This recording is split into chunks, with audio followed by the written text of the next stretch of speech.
Hey, everybody, welcome to the show. My name is Stuart Davis, a flawed man of God, here to talk to you about Christianity. Some things to get out of the way first. Um, I'm not a pastor, I'm not a biblical scholar, and I have not been to seminary. I'm not trying to get you to join my church or to donate to any special cause. What I am here to do is give you insight and any type of answers that I can about Christianity. If you're looking to start a relationship with Christ, welcome to the program. If you're curious about learning more, this program was set up specifically with you in mind.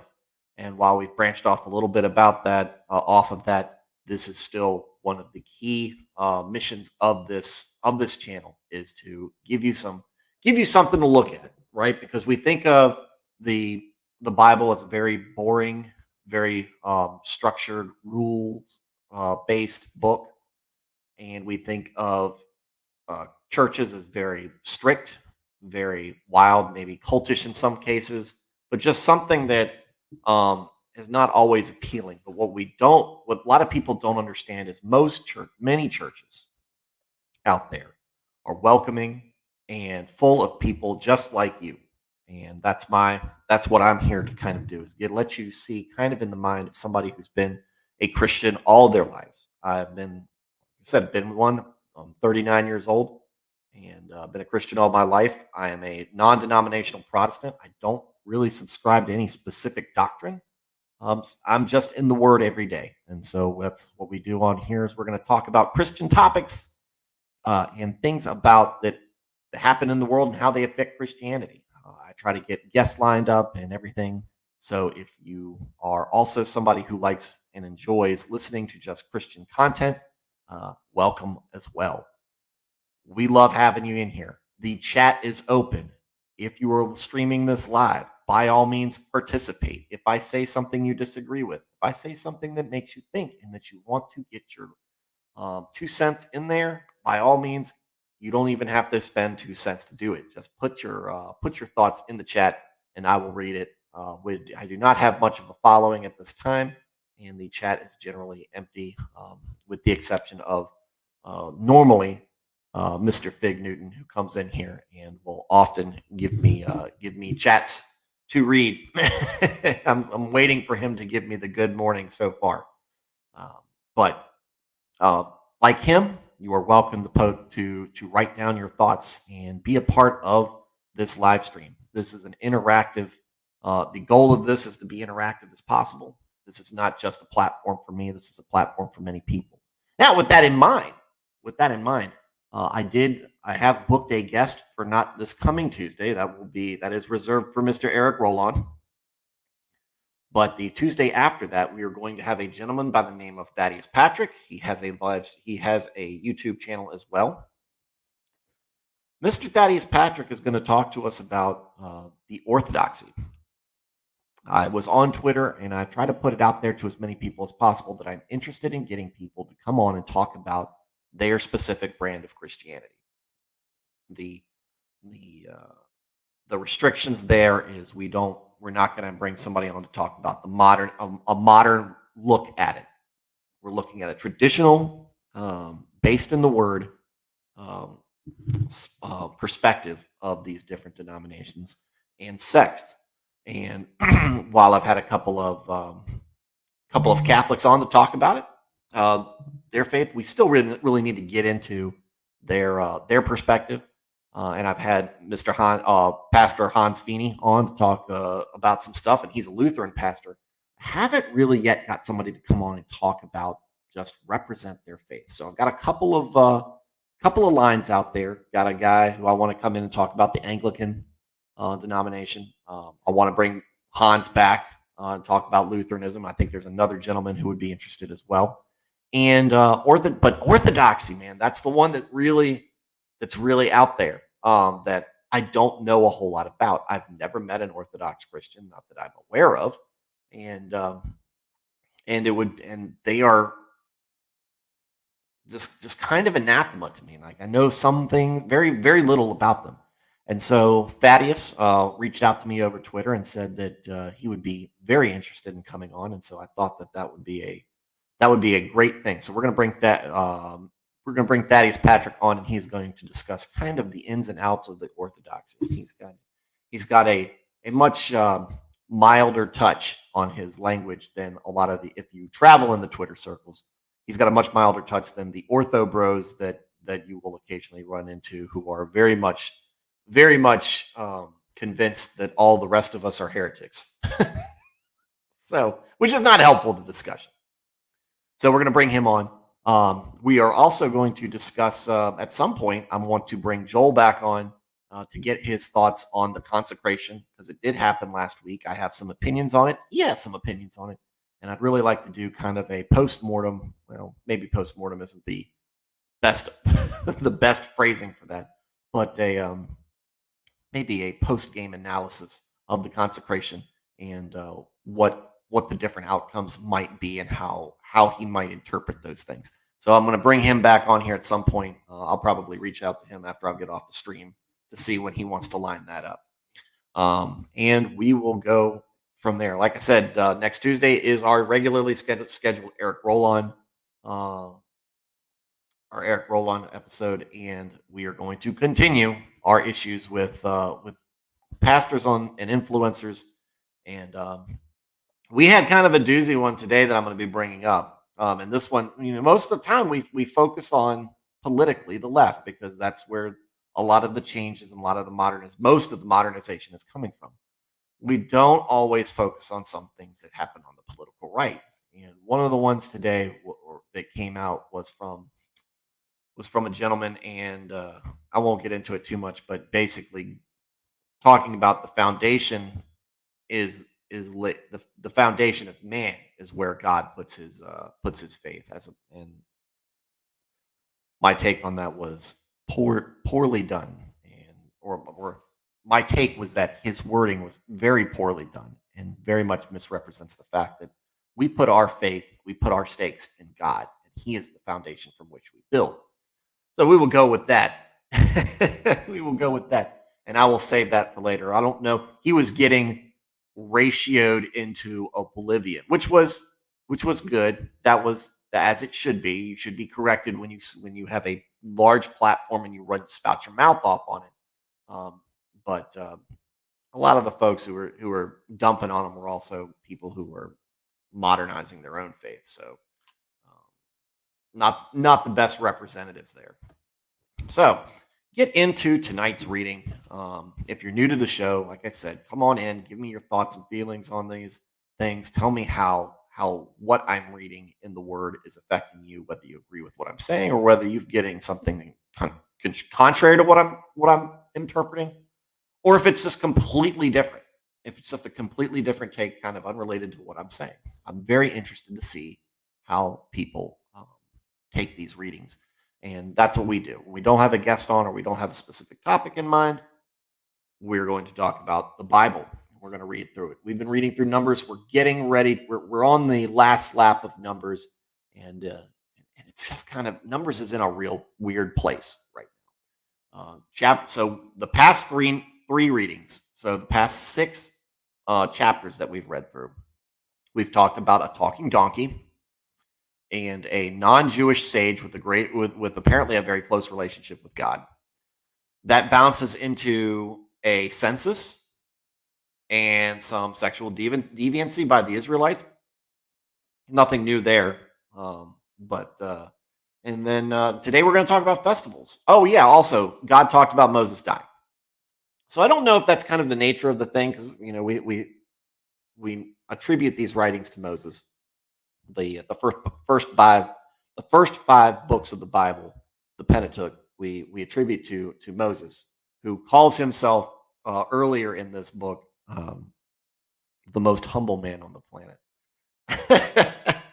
And what we get out of that is his mind's all over the place at this point. And maybe he's a little stressed out. The Israelites are clearly stressing him out, and he's made a mistake himself. Now he's been told he's not going to be getting into the promised land. But I gave my thoughts on that last night on why I think that was probably a good thing for Moses, and I'll talk about it again when the Israelites do actually pass into the promised land.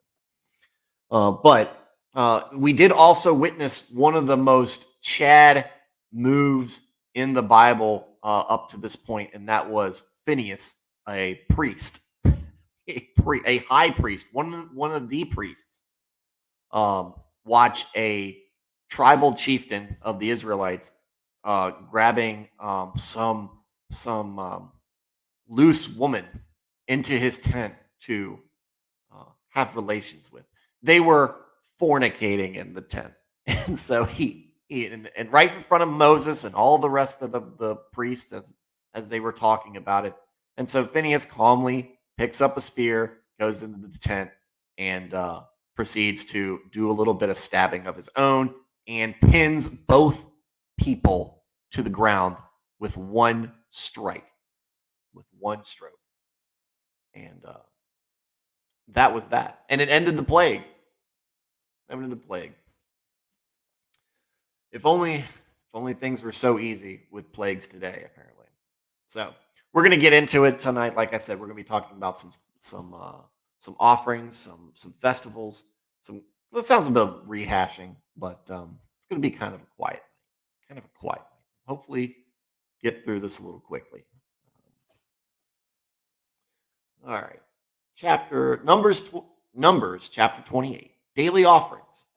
The Lord said to Moses, "Give this command to the Israelites and say to them, make sure that you present." Oh, wait, let me pull up the screen. Good morning, Fig, by the way. Hope you're doing well. The Lord said to Moses, "Give this command to the Israelites and say to them, make sure that you present to me at the appointed time my food offerings as an aroma pleasing to me." Don't let that food be late, right? Say to them, this is the food offering you are to present to the Lord, 2 lambs a year without defect as a regular burnt offering each day.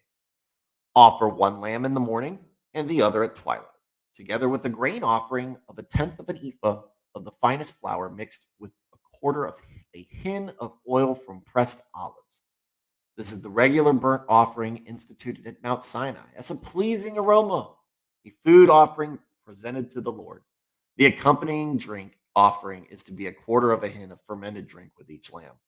Pour out the drink offering to the Lord at the sanctuary. Offer the second lamb at twilight, along with the same kind of grain offering and drink offering that you offer in the morning. This is a food offering, an aroma pleasing to the Lord, and one that I can definitely relate to tonight. I had a lovely steak dinner with snaps, cooked snaps, and mac and cheese.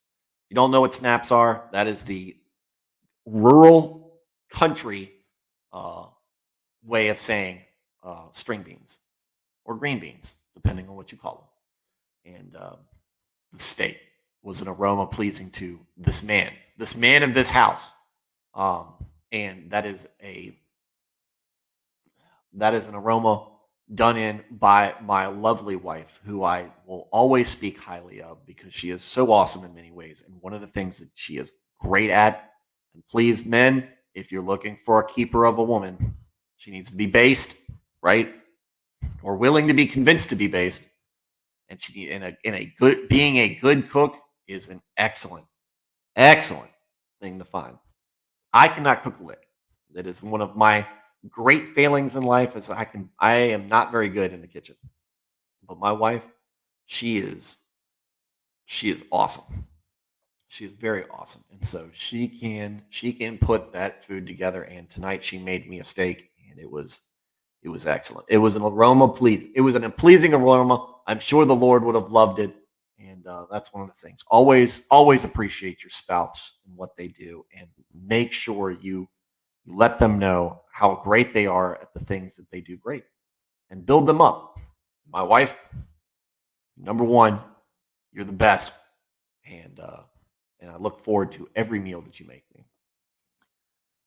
So, Sabbath offerings. On the Sabbath day, make an offering of 2 lambs a year without defect, together with its drink offering and a grain offering of 2/10 of an ephah of the finest flour mixed with olive oil. This is the burnt offering for every Sabbath, in addition to the regular burnt offering and its drink offering. Monthly offerings. On the first of every month, present to the Lord a burnt offering of 2 young bulls, 1 ram, and 7 male lambs a year old, all without defect. With each bowl, there is to be a grain offering of 3/10 of an ephah of the finest flour mixed with oil. With the ram, a grain offering of 2/10 of an ephah of the finest flour mixed with oil. And with each lamb, a grain offering of 1/10 of an ephah of the finest flour mixed with oil. This is for a burnt offering, a pleasing aroma, food offering presented to the Lord.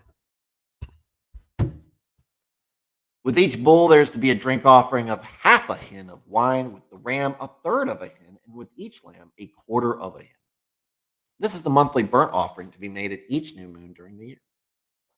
Besides the regular burnt offering with its drink offering, one male goat is to be presented to the Lord as a sin offering. The Passover. On the 14th day of the first month, the Lord's Passover is to be held. On the 15th day of this month, there is to be a festival. For 7 days, eat bread made without yeast. On the first day, hold a second assembly and do no regular work. Present to the Lord a food offering consisting of a burnt offering of 2 young bulls, 1 ram, and 7 male lambs a year old, all without defect. I'm going to go back here for a second because we're getting closer to Easter and Passover. It's coming up, and so automatically we talk about Christ. But one of the things that they talk about the Sabbath is not doing work. Specified here, at least with the NIV translation, do no regular work. That was one of the things they tried to pin on Jesus when he was healing. He healed a man on the Sabbath, and they thought that was a bad thing. And what Jesus said was, "What, you're going to let somebody die because you got to work to save a life?" That's not what that's all about. And one of the things that the Pharisees didn't like to do was read between the lines. They liked to look at things because they were very much living in the law of the word. You can often find them trying to split hairs as opposed to looking for the spirit of the law and the intent behind the law. And that seemed to be the biggest problem the Pharisees had in dealing with Jesus, because Jesus was the Word. He was the Word made flesh. And so he understood the intent and the spirit of the law, because he was. That's him. So don't tell me who I am. I know all about me, and I know all about you. That's what Jesus said. But it's important to make sure that do no regular work.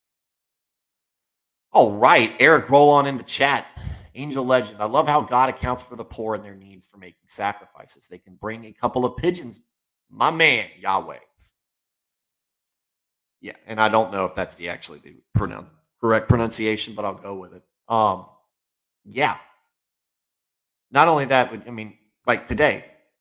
I guess you can use chicken. If we were doing it today, I guess you could use chickens. But wouldn't want to be doing pigeons. You'd think how nasty those pigeons in New York. If we were still doing this stuff today, imagine those people would be grabbing pigeons from, off the street in New York. Disgusting. Let's see, where was I at? With each bull, offer a grain offering of 3/10 of an ephah of the finest flour mixed with oil, with the ram 2/10, and with each of the 7 lambs 1/10. Include 1 male goat as a sin offering to make atonement for you. Offer these in addition to the regular morning burnt offering. In this way, present the food offering every day for 7 days as an aroma pleasing to the Lord. It is to be offered in addition to the regular burnt offering and its drink offering. On the 7th day, hold a sacred assembly and do no regular work. Yeah, and Eric laughing, flying rats, because indeed they are. Them and seagulls. I thought that the Finding, and I'm going to be using some Disney here, unfortunately. The Finding Nemo segment of the movie where the seagulls were all yelling, "Mine, mine, mine, mine." Very, very apt, and very much what I've liked about think about when pigeons. That and the Animaniacs pigeons from the cartoon, and how they were like good fellas, but they were good feathers. The Festival of Weeks. On the day of first fruits, when you present to the Lord an offering of new grain during the Festival of Weeks, hold a sacred assembly and do no regular work. Present a burnt offering of 2 young bulls, 1 ram, and 7 male lambs a year old as an aroma pleasing to the Lord. With each bull, there is to be a grain offering of 3/10 of an ephah of the finest flour mixed with oil. With the ram, 2/10. With each of the 7 lambs, 1/10. Include 1 male goat to make atonement for you. Offer these together with their drink offerings, in addition to the regular burnt offering and its grain offering. Be sure the animals are without defect. As we know, nothing but the best. Nothing but the best. Then that's what you do. You give the best to the Lord. Give the best to the Lord. Festival of Trumpets. I can imagine this could possibly be annoying if the trumpeters don't know what they're doing. On the first day of the 7th month, hold a sacred assembly and do no regular work. It is a day for you to sound the trumpets. As an aroma pleasing to the Lord, offer a burnt offering of 1 young bull, 1 ram, and 7 male lambs a year old, all without defect. With the bull, offer a grain offering of 3/10 of an ephah of the finest flour mixed with olive oil. With the ram, 2/10, and with each of the 7 lambs, 1/10. Include 1 male goat as a sin offering to make atonement for you. These are in addition to the monthly and daily burnt offerings with their grain offerings and drink offerings as specified. They are food offerings presented to the Lord, a pleasing aroma. And you wonder, because we talk about all this food at these festivals, you wonder why people go to lunch right after right after church. I mean, not only is it just lunchtime, but it's a good time to go out with family and friends and kind of just talk and catch up, commune, and maybe discuss what you learned during church. It's a great thing. If you're not going to church, by all means, if you're looking at, you will hear me say it. If you're not ready to go to church, start preparing yourself to, because it is a great thing for you to do. Find a good church, and then once you get to that church, which is challenging you, that is based in the Word, and doing those things, um, you'll get connected. And once you get connected, you'll start finding yourself taking yourself, your significant other, and if you have any kids, taking them out to lunch, and getting something to eat, and having even more fellowship outside of Sunday school and the sermon. Eric says, "Do you think that farmers in today's day and age could burn an allotment of it as a pleasing aroma instead of tithing what they would make for it in a sale?" I think so. It would be you think about the logistics of all this, right? So we think normally when I think about this, I think of like, a small town worth of people doing this.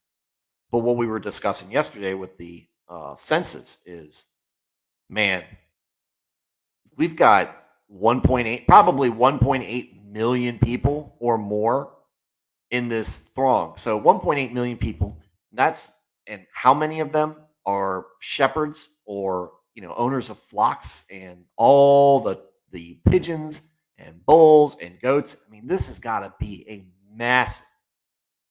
massive horde of people moving through. No wonder folks like the Amorites are naturally concerned. Like, look, the Amorites made their bed, right? Just like the Canaanites and everybody else who's about to get kicked out of the promised land. But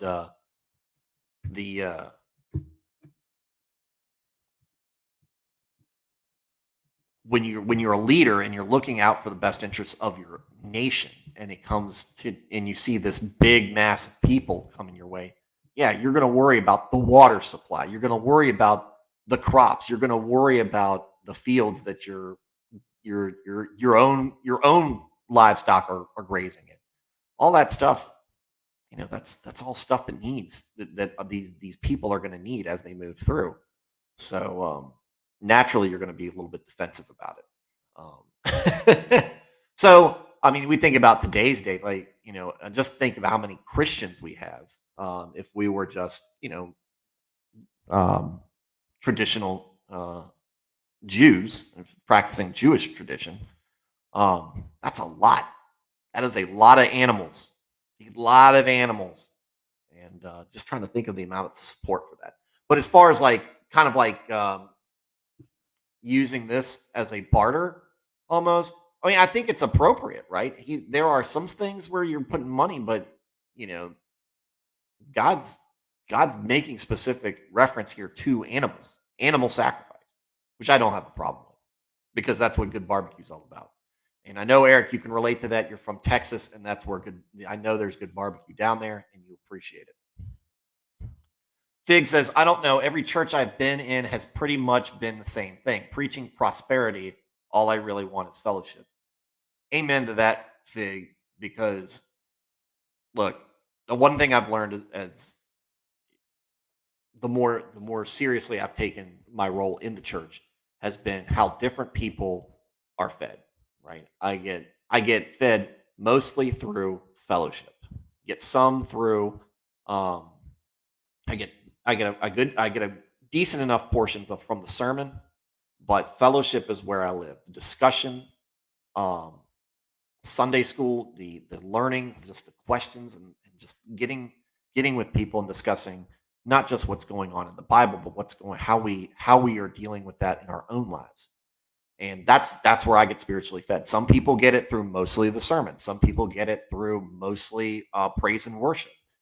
It's it's a personality thing, but that's the important thing. A good church is going to have a balance of it. Now, one of the hardest things for a church is having a good music, because sometimes you just have people who aren't musically talented. Our church is blessed; we've got a host of good musicians, and we've got a great music director who can put together put together really good music for a congregation of really just 150 people.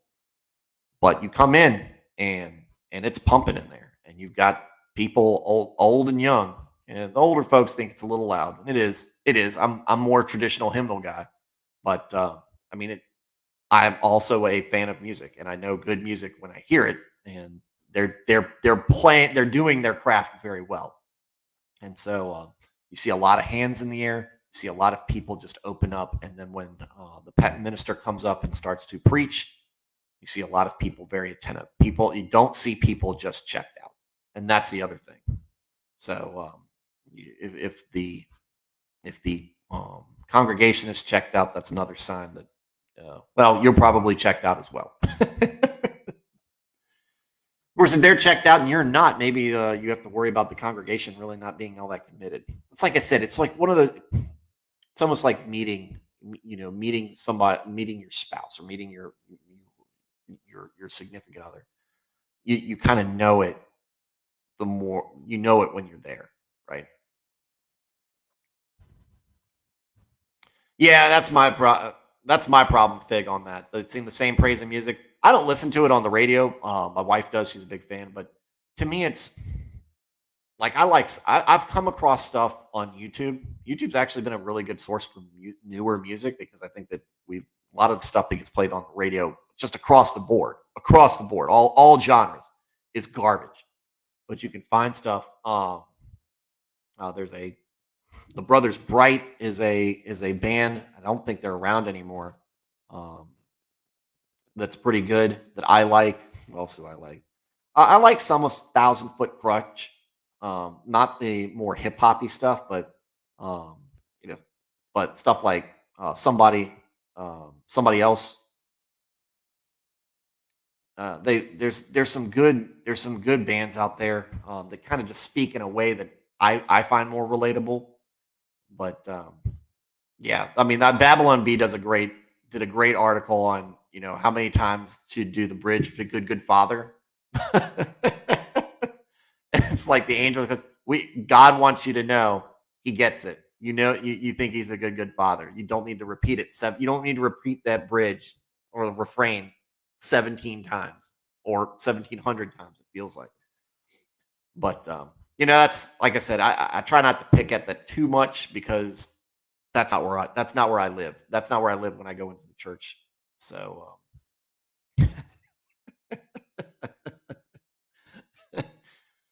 so Eric says good book warns on vain repetition in Matthew 6:7.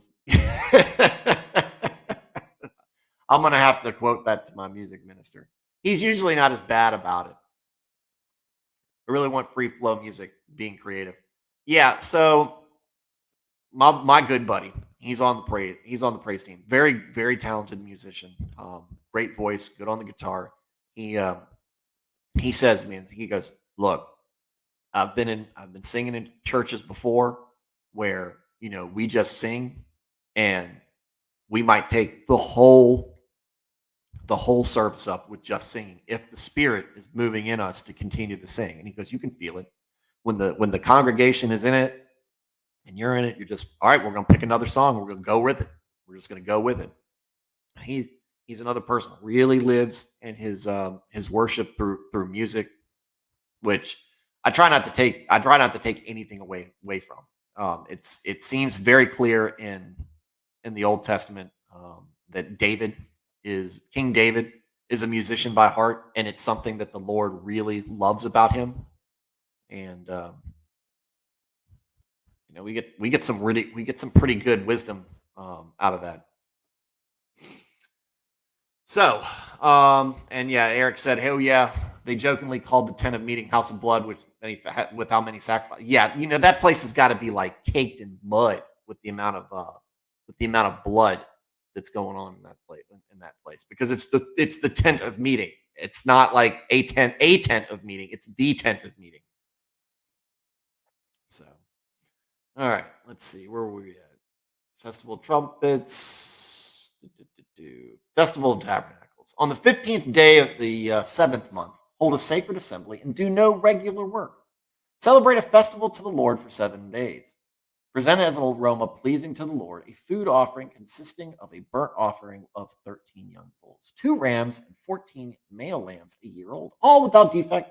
With each of the 13 bulls, offer a grain offering of 3/10 of an ephah of the finest flour mixed with oil, and each of the 2 rams 2/10, and with each of the 14 lambs 1/10, including 1 male goat as a sin offering, in addition to the regular burnt offering with its grain offering and drink offering. On the second day, offer 12 young bulls, 2 rams, 14 male lambs, all a year old, all without defect. With the bulls, rams, and lambs, offer their grain offerings and drink offerings according to the number specified, including 1 male goat as a sin offering, in addition to the regular burnt offerings with its grain offering and their drink offerings. On the third day, offer 11 bulls, 2 rams, and 14 young male lambs, all a year old, all without defect. With bulls, rams, and lambs offer their grain offering and drink offering according to the number specified, including 1 male goat as a sin offering, in addition to the regular burnt offerings with its grain offering and drink offering. I'm blowing through this as fast as I can because this is a lot of stuff we've heard before. It's just a variation of that for this specific festival.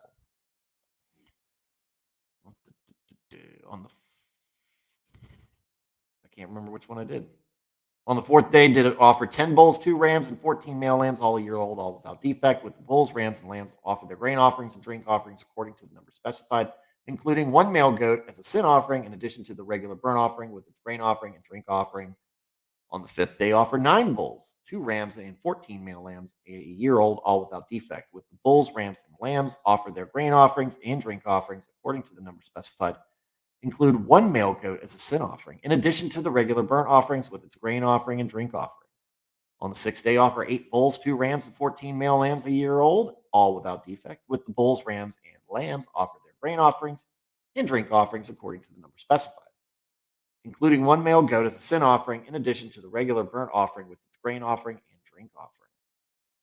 On the 7th day, offer 7 bulls, 2 rams, and 14 male lambs, all a year old, all without defect. With bulls, rams, and lambs, offer their grain offering and drink offerings according to the number specified.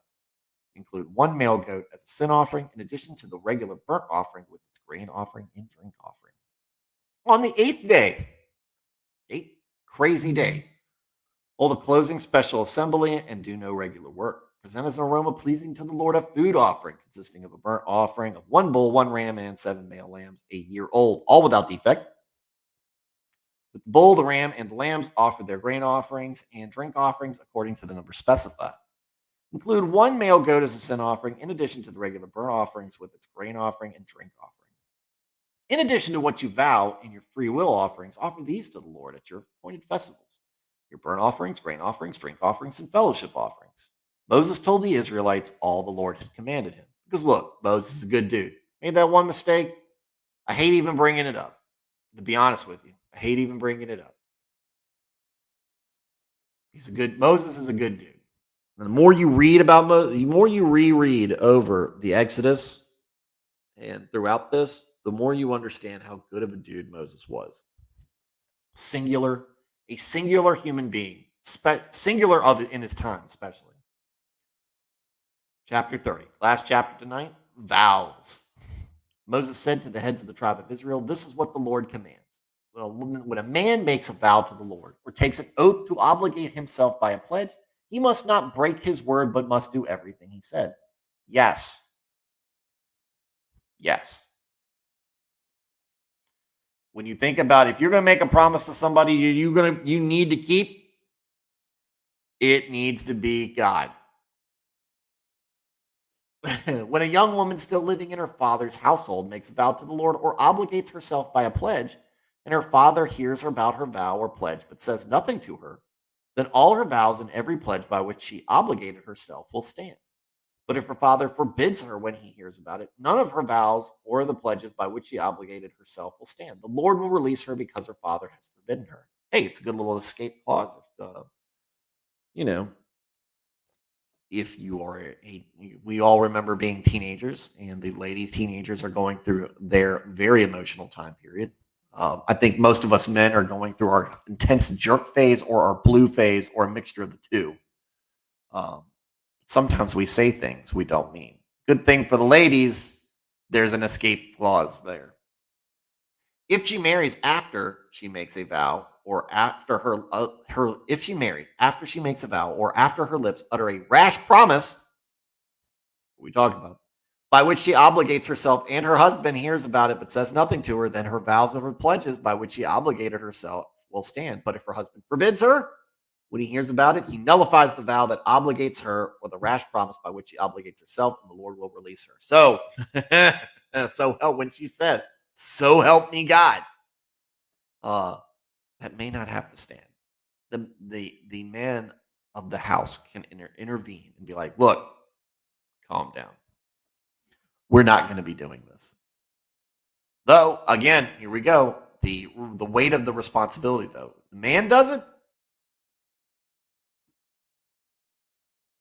He doesn't get that out. We lauded at the beginning. When a man makes a vow to the Lord and takes an oath to obligate himself by a pledge, not whether he's the father, he could still be living with his parents.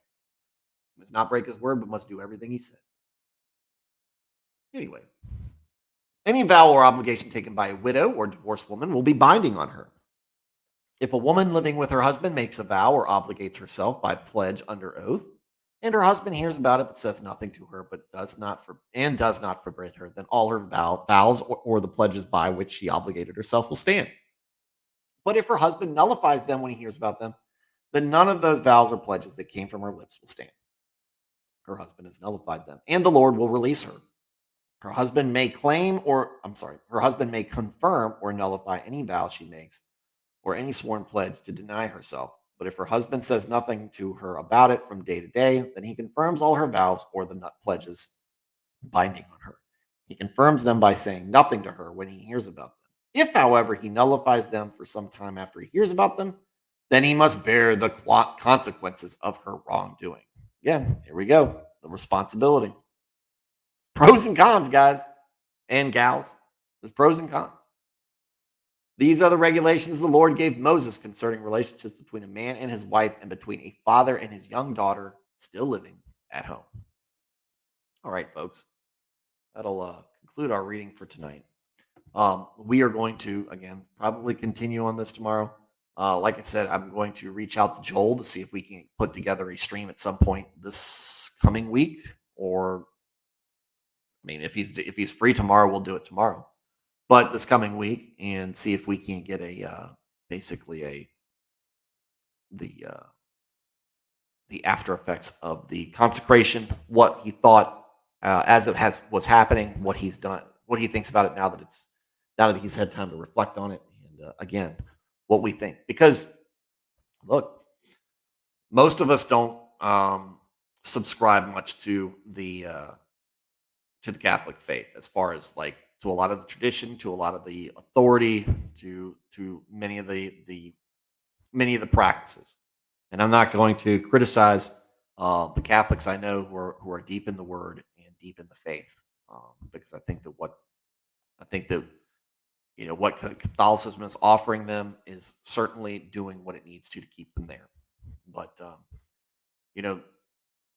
if this consecration works, it could be big. And it's not just going to be big for the Catholic. It's going to be big for all of us, and good for all of anybody who is a fan of Jesus Christ, our Lord and Savior. So, with that said, we will do more readings tomorrow, maybe finish up numbers in the next day or so. But with that said, guys, I'm going to, like Eric said, hit him up for some Halo after the stream, and that's where I will be for the rest of the evening.